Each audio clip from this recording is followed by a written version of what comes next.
Halo guys, balik lagi bersama Bang Theo di sini. Kali ini Bang Theo akan melanjutkan cerita Against the Sky Supreme. Buat kalian yang penasaran, langsung saja ya simak video kali ini. Bibir Pang Siyuan menggeliat, meskipun dia tidak bisa mengeluarkan suara.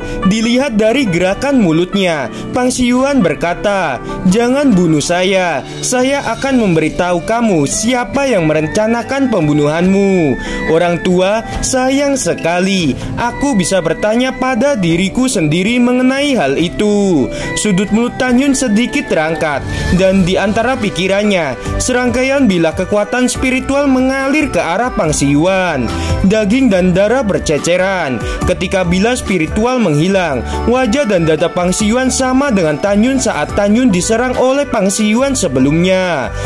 Pang Siyuan menghela napas dengan lemah. Matanya yang marah dengan putus asa berangsur-angsur memudar, dan dia sekarat.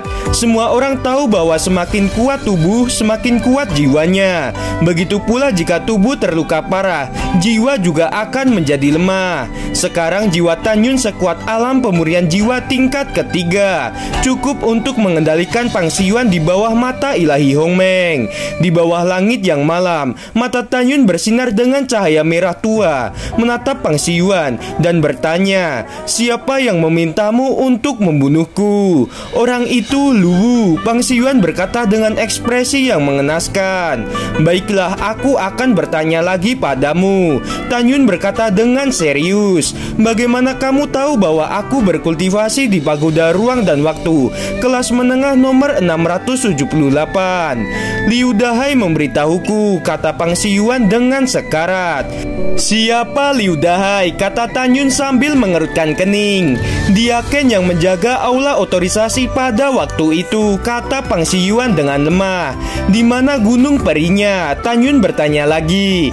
"Di gunung peri nomor 455, 4000 mil jauhnya di selatan." Suara Pang Siyuan tiba-tiba berhenti dan mati. "Liu Dahai, bagus, sangat bagus." Hati Tanyun dipenuhi dengan niat membunuh. Tanyun meminta singa naga emas berubah menjadi seukuran kaki dan terbang sambil menggunakan jubah dingin napas kura-kura. Singa naga emas membawa Tanyun ke udara, melayang di atas puncak. Api Hongmeng dalam pikiran Tanyun. Api Hongmeng keluar dari telapak tangan kanannya dan dengan cepat terbang ke rumah gua, membakar sisa napas Tanyun dan singa naga emas. Setelah itu aura yang tersisa di puncak terbakar hingga batasnya, hanya menyisakan tubuh Pang Siyuan yang berubah menjadi kerangka. Setelah menangani semuanya, Tanyun menyingkirkan api Hongmeng dan cincin alam semesta milik Pang Siyuan terbang ke arah tangan Tanyun. Setelah itu Tanyun memasukkan kapal roh kelas atas ke dalam cincin Qiangkun. Tanyun menginjak singa naga emas dan terbang menuju gunung Liu Daoxian, 4000 mil jauhnya. Jarak 4000 mil bisa dicapai dalam sekejap oleh singa naga emas. Tanyun menginjak singa naga emas dan terbang diam-diam di luar gua di puncak. "Dia Ken Liu, penatua ketiga mencari kamu karena ada masalah yang mendesak." Suara Tanyun menjadi lebih muda. "Baiklah, dia Ken ini akan pergi." Dengan suara tenang, seorang pria parubaya kekar melangkah keluar dari gua. Liu Dahai menatap pakaian murid di depannya dan kemudian menegur, "Di tengah malam, mengapa kamu berpakaian seperti itu?" Tanyun tersenyum cerah dan mengembalikan suara aslinya. "Liu Dahai, aku berpakaian seperti ini karena ingin membunuhmu." Liu Dahai mendengar beberapa suara yang dikenalnya, seolah-olah dia pernah mendengarnya. Tiba-tiba dia ingat suara Tanyun berbicara dengan dirinya ketika Tanyun memasuki ruang otorisasi lebih dari setahun yang lalu. "Kamu adalah Tanyun." Liu Dahai terkejut. Tiba-tiba cahaya keemasan melesat ke arah Liu Dahai dari dalam jubah dingin napas kura-kura Tanyun. Dengan tebasan sayap kiri singa naga emas, kepala Liu Dahai terlepas dari lehernya dan mayat tanpa kepala itu jatuh di atas salju. Tan Yun mengendalikan api Hongmeng, membakar aura dirinya dan singa naga emas di atas kehampaan, lalu mengambil cincin Qiang Kun milik Liu Dahai. Tan Yun mengendarai singa naga emas dan menuju ke Gunung Peri Lu Daoxian sejauh 32.000 mil. Lebih dari setengah jam kemudian, Tan Yun jatuh dari langit seperti hantu. Tan Yun melesat ke arah mulut gua. Ruang berfluktuasi dan menghancurkan formasi pelindung gua. Singa besar pergi dan bunuh orang-orang di dalam secepat mungkin. Tan Yun memberi perintah dan singa naga emas melompat keluar dari jubah dingin napas kura-kura. Luwu tidak terlihat sampai fajar. Tan Yun menunggu selama 3 hari, tetapi masih tidak melihat Luwu kembali. Di tengah malam, Tan Yun menyelinap ke rumah gua milik seorang murid di bawah Luwu. Setelah mengendalikan murid itu dengan mata ilahi Hongmeng, murid itu mengatakan bahwa Luwu pergi ke gerbang abadi 3 hari yang lalu. Ketika Luwu pergi ke sana, Luwu meminta Diaken untuk memberitahu semua murid bahwa dirinya tidak akan kembali dalam waktu yang dekat dan semua masalah akan ditangani oleh Diaken Feng. Ada 3 Diaken di bawah Luwu, yaitu Duan Zhen, Jiang Xia dan Diaken Feng. Tetapi Duan Zhen dan Jiang Xia telah dibunuh oleh Tan Yun. Sekarang masih ada 1 Diaken yang tersisa. Aku berjanji pada Subing, aku akan kembali dalam 5 hari. Aku akan kembali ke Gunung Abadi Bingking untuk saat ini. Setelah Tan Yun mengambil keputusan, dia mengendarai singa naga emas selama setengah jam sebelum kembali ke kuil Bingking. Guru, kamu kembali. Di dalam aula, Sen Subing menyambutnya. Senyumnya sedikit kaku dengan ekspresi khawatir. Subing, ada apa? Kata Tan Yun sambil tertawa. Guru, dalam 1 tahun terakhir ini banyak hal yang terjadi pada gerbang dalam Danmai. Sen Subing menghela napas dengan tidak berdaya. Murid merasa sedikit bingung. Katakan padaku apa yang terjadi, jawab Tan Yun. Guru, Tan Yun murid jenius yang dikatakan murid ini sebelumnya meninggal setelah terluka parah lebih dari setahun yang lalu. Sen Subing menyebut Tan Yun sampai hari ini dan masih merasa bersalah kehilangan murid seperti itu. 2 Diaken di bawah penatua ke-12 Luwu meninggal. Masih belum diketahui siapa pembunuhnya. Selain itu, Sun Abe, seorang murid jenius di bawah tetua ketiga, lebih dari setahun yang lalu juga terbunuh. Pembunuhnya masih belum diketahui. Guru, kematian Tan Yun dan Sun Abe membuat murid benar-benar tidak nyaman. Tan Yun adalah seorang jenius yang tiada taranya. Ada 3 murid dari gerbang dalam yang telah dipromosikan menjadi alkemis hebat tingkat rendah, termasuk Sun Abe, tapi dia sudah mati. Sen Subing menarik napas dalam-dalam dan mengerutkan keningnya. Guru, tahukah kamu, kemarin ada berita bahwa tetua ketiga sudah mati dan Diaken Liu di bawah Luwu juga mati. Kematiannya sangat mengerikan, tetapi pembunuhnya tidak meninggalkan jejak sama sekali. Guru, begitu banyak orang yang meninggal. Sebagai kepala divisi, saya merasa sangat tidak berguna karena pembunuhnya tidak dapat ditemukan. Sen Subing mengerutkan bibirnya. Air mata mengalir di matanya. Guru, saya merasa sangat sedih sekarang. Penatua gerbang dalam dan semua murid menjadi panik. Saya akan menjadi objek ejekan 8 divisi gerbang dalam lainnya. Murid ini sangat bingung dan tak berdaya. Saya tidak tahu harus berbuat apa. Guru, bisakah kamu memberi saya beberapa saran? Setelah itu, Sen Subing meneteskan air mata di wajahnya yang menakjubkan. Ketika Tan Yun hendak berbicara, susunan teleportasi di puncak gunung menyala. Segera Tang Taizongde keluar dari udara tipis dan dia memandang Tan Yun di aula dari kejauhan dan berkata sambil tersenyum, "Senior, junior ini membawakanmu barang bagus." Sen Subing menyeka air matanya dan melihat sosok Tang Taizongde yang muncul di aula. "Gadis Sen, ada apa?" Tang Taizongde menatap Sen Subing yang terlihat tidak baik.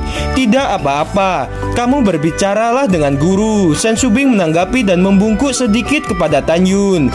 "Guru, murid pergi dahulu." "Ya, pergilah. Aku akan berbicara denganmu nanti," kata Tanyun. Setelah Sen Subing pergi, cincin alam semesta Tang Tezongde menyala.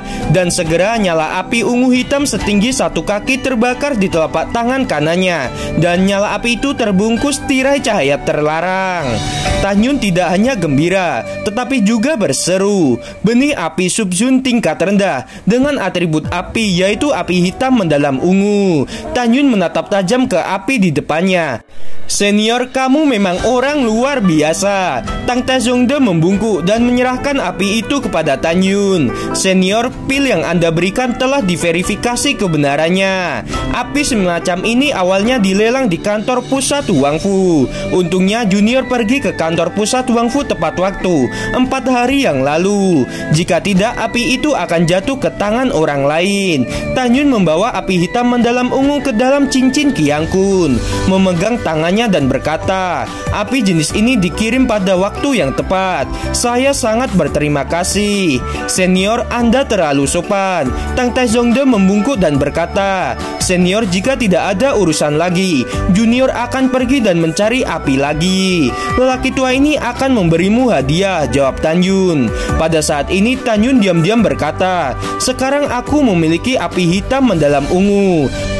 Apiku setidaknya dapat dipromosikan dari tahap awal tingkat ketiga ke tahap 3 menengah setelah menelan api ini. 11 bulan lagi, kompetisi 9 meridian sekte dalam akan dimulai. Sangat mudah untuk bersaing memperebutkan tiket masuk di tanah abadi dengan kekuatan saya saat ini. Tetapi tanah abadi itu berbahaya dan saya masih harus segera memperbaiki pedang terbang saya." Tiba-tiba Tanyun sepertinya memikirkan sesuatu dan matanya bersinar. "Sekarang sudah lebih dari 1 tahun sejak saya memasuki lantai 108 pagoda ruang dan waktu tertinggi. Saya bisa memasukinya lagi. Memasuki pagoda selama 3 bulan dan 1 hari di dalamnya seperti 18 hari di luar. Seharusnya tidak masalah untuk memperbaiki embrio pedang sekarang. Setelah berhasil menyempurnakan embrio pedang, saya akan memasukkan 11 bahan pemurnian atribut ke dalam embrio pedang." Sekarang Subing sedang dalam keadaan suasana hati yang buruk. Mengapa aku tidak mengambil kesempatan untuk memberinya hadiah yang besar? Senyum memenuhi sudut mulut Tanyun dan langsung menuju ke kamar kerja Sen Subing. "Subing, keluarlah, guru akan memberimu hadiah," Tanyun berkata sambil tersenyum. Sen Subing berjalan keluar dari kamar kerja Tan Xinjing. "Guru, hadiah apakah itu? Masuklah dan katakan." Dengan itu Sen Subing menarik Tanyun ke kamar kerja. "Guru, apakah kamu tahu siapa pembunuhnya?" Mata indah Sen Subing mengalir dengan harapan yang dalam. Tanyun batuk dengan marah. "Bagaimana cara guru bisa tahu siapa pembunuhnya? Guru bukanlah dewa. Jadi hadiah apa yang kamu maksud?" Sen Subing sedikit gugup. Pada saat yang sama, suasana hati Sen Subing berubah secara tidak sadar. Dia tahu bahwa gurunya memperlakukan dirinya dengan baik. "Muridku, guru mengingat sesuatu. Terakhir kali kamu memberitahu guru bahwa King Feng telah menjadi diaken selama bertahun-tahun, tetapi tidak ada kesempatan untuk dipromosikan menjadi penatua," kata Tanyun. "Sekarang tetua ketiga sudah mati. Biarkan King Feng mengambil jabatan tetua ketiga." "Guru, itu tidak akan berhasil." Sen Subing menggelengkan kepalanya dan menghela napas. Murid juga berpikir begitu. Tetapi King Feng belum pernah melatih seorang murid yang memiliki bakat atau kontribusi yang besar. Di bawah sistem promosi ketat damai, bahkan jika saya berbicara mewakili King Feng di depan kepala Tang, itu tidak akan membantu. Bahkan jika King Feng bisa duduk di posisi penatua, tetua gerbang dalam lainnya tidak akan menerimanya. Murid akan dicurigai bersekongkol dengan King Feng di belakang. Jika Tanyun masih hidup, Tanyun adalah satu-satunya kesempatan King Feng untuk menjadi penatua. Subing, guru bertanya padamu, jika Tanyun tidak mati, secara logis King Feng dapat naik posisi sebagai penatua. Apakah kamu tetap sedih jika hal ini terjadi? Tanya Tanyun. "Aku pasti akan senang, guru," kata Sen Subing dengan jujur. "Sayangnya itu tidak akan akan pernah terjadi.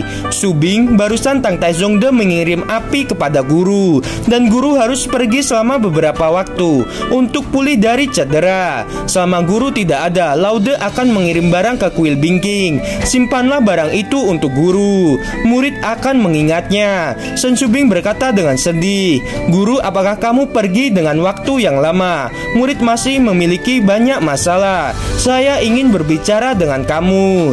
"Kalau begitu sebelum guru pergi, bicaralah mengenai masalahmu." Tan Yun tersenyum. Sen Subing menatap Tan Yun dengan wajah pucat dan berkata, "Guru, begitu banyak orang telah meninggal di gerbang dalam Danmai, dan pembunuhnya belum ditemukan. Ini adalah masalah bagi murid. Setelah 5 bulan, saya akan memimpin para murid alkimia ke Sekte Abadi untuk berpartisipasi dalam kompetisi 3 sekte kuno. Hasil dari kompetisi tersebut terkait dengan tiket untuk memasuki Tanah Abadi." Murid ini merasa sangat stres. Bagaimanapun sekarang Venapil gerbang dalam hanya memiliki Luo Fan dan Song Hong yang dipromosikan menjadi alkemis hebat tingkat rendah. Setelah mendengar ini, Tan Yun terdiam beberapa saat dan berkata, "Subing, kamu harus mengingat kata-kata guru ini."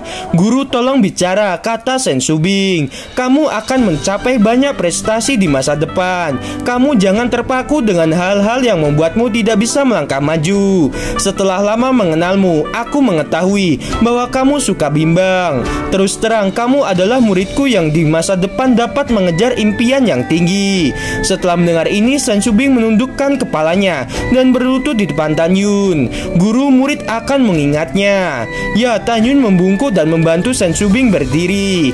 "Guru, berhati-hatilah. Murid akan merindukanmu." Sen Subing mengerucutkan bibirnya. Sentuhan perasaan yang kompleks terlihat di dalam matanya yang indah.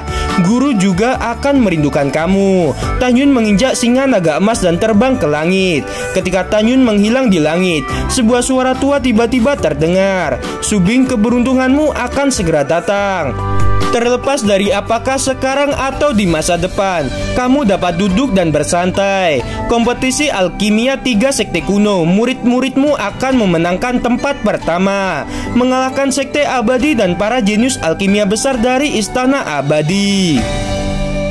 Woi, gimana teman-teman? Ceritanya semakin seru bukan? Buat kalian yang masih penasaran ya, langsung saja ya subscribe channel Bang Teo ini. Terima kasih.